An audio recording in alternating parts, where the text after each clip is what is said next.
Gonna eat this cookie.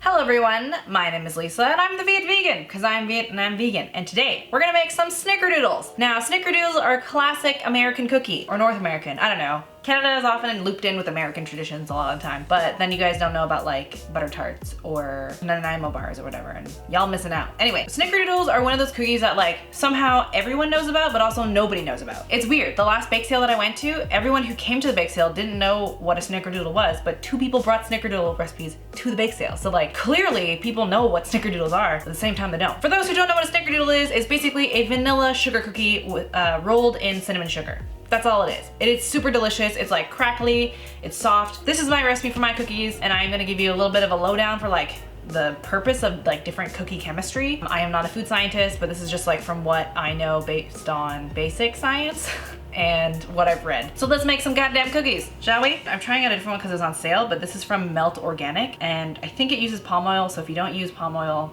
don't use this one. The first step to making cookies is by creaming the butter. Ideally, you've let your butter sit out a little bit for about like half an hour so it's softened, but if it's not, no big deal, just throw it in the mixer anyway. If you don't have a mixer, you can do it by hand. It just takes a little extra elbow grease. I've let mine sit for about an hour because I took too long to get ready for this video. You're just gonna slop it in there. Mmm, greasy butter. For those who don't know, fat in cookies is what makes cookies soft and like moist. Chewy, tender, you know what I mean? Contrary to popular belief, water actually does not make cookies moist, it actually makes them drier, if that makes sense, because water just evaporates out and just leaves whatever it was before all crumbly and unhappy like. So if you don't like to use butter, I mean, I haven't tested it for this specific recipe, but if you don't like to use butter in cookies or oil in cookies, you can use applesauce or pumpkin puree, or basically other sort of fibrous fruit or vegetable purees, because the fiber will maintain the moisture similarly to how oil will, but not quite the same. For like the ultimate cookie experience, I recommend using something with fat. So this is about half cup. I haven't tested it, so don't try applesauce or pumpkin puree in this recipe and get mad at me because it doesn't work. I haven't tested that, so I'm just telling you the purpose of fat in this cookie. Okay, another thing that we're gonna do is we're going to make a flax egg. Egg is a binding agent in baked goods, and to make it vegan, we use flaxseed. And the way that works is we have some dry flaxseed.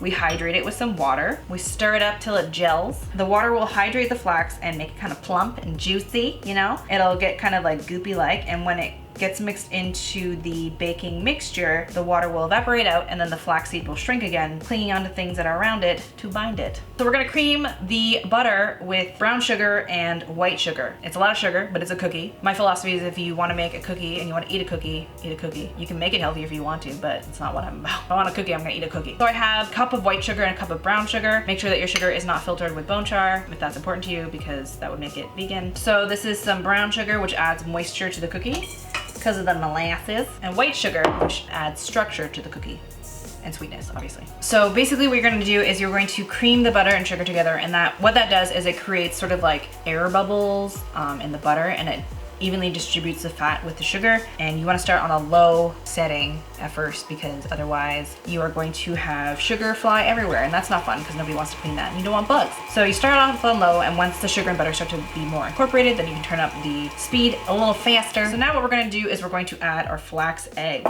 So it should be gelled. If it's not super gelled, it's not a huge deal. It should be a lot more hydrated and be sort of more of like a uniform sort of texture. So you're going to add that to your bowl of stuff. And then you're gonna mix again.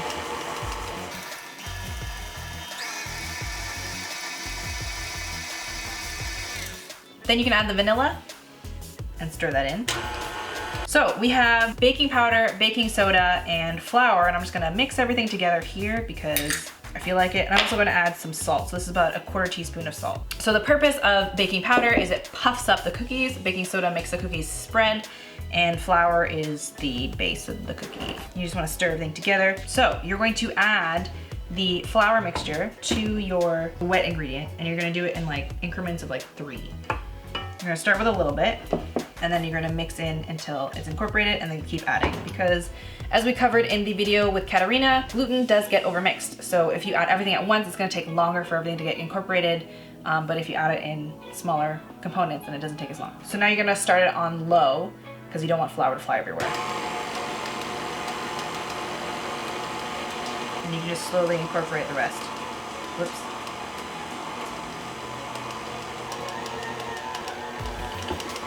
Anytime I wear white, I'm baking with chocolate. Anytime I'm wearing black, I'm baking with flour. It's just Lisa's law. I would highly recommend you wearing an apron, but I don't know where my aprons are. And there you go. And you can eat it because it's vegan cookie dough.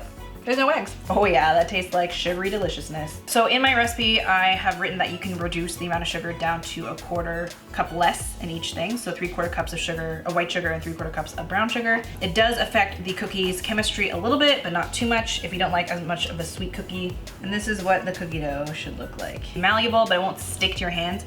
It might be a little stickier, depends on how much sugar you put in, but that's cookie dough. Vegan cookie dough tends to be a lot less stiff than regular cookie dough, but it is just as delicious. So what we're gonna do is we're going to make a cinnamon sugar, and this is some leftover cinnamon sugar from the last time I made these, like 2 days ago.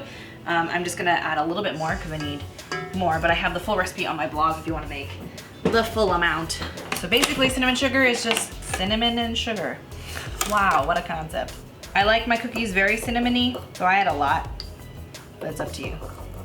Now what you do is you scoop out some cookies. Because I like to be very exact with my cookies, I like them all to be the same sort of size. I use a cookie scoop. You don't have to use that. This one is 1.5 tablespoons. I can leave a link to the one that I use down below if you guys want to get it. And so you take this and you roll it in the cinnamon sugar. Also, meanwhile, you should preheat your oven to 350. If you have a very hot oven like I do it at 300. You just roll them into balls, then you coat them in sugar. The oven is preheated. I'm going to bake the first batch of cookies. I like to put 12 on a tray. I line it with a silicone baking sheet. You can also line it with parchment paper to make it easier to lift the cookies. So I'm gonna bake these for exactly 11 minutes. So what you're gonna wanna do is you want to underbake your cookies. This is something that I didn't learn as a kid because my mom didn't know how to bake cookies. You always underbake, because that way the middle might seem kind of gooey at first, but as it sits and cools down, it'll become like a super chewy, delicious cookie. You're gonna see them kind of expand. They'll be a little poofy when you take them out of the oven. They will deflate a little bit. That is okay, that is what you want. So I'm gonna bake these, BRB. Alrighty, so we have our cookies fresh out of the oven. They don't normally look like this, but I've never used this melt butter before, so I feel like that's why. I may need to experiment a little better. They look really pretty when you use Earth Balance. I typically use Earth Balance or Basil. They look a little wonky, but I'm sure they will taste fine. Once you pull them out of the oven, let them sit for about like a minute or two on the baking sheet, and then you're gonna want to take them off the baking sheet pretty quickly after that because you don't want them to continue baking, because then you'll have a crispy cookie instead of a chewy, dense one. The other batch is in the oven. This recipe makes about 28 cookies. I'm gonna let these cool, and then we're gonna have a taste test. So they've cooled down just a little bit. I still like a warm cookie, so I'm gonna brush off all this flour on me. So I'm gonna try one. I have a mug of soy milk with me. I have this gooey cookie. Oh yeah, oh, this is gonna be good. I will say, I don't know if I like the way that they look with this new butter I bought, but.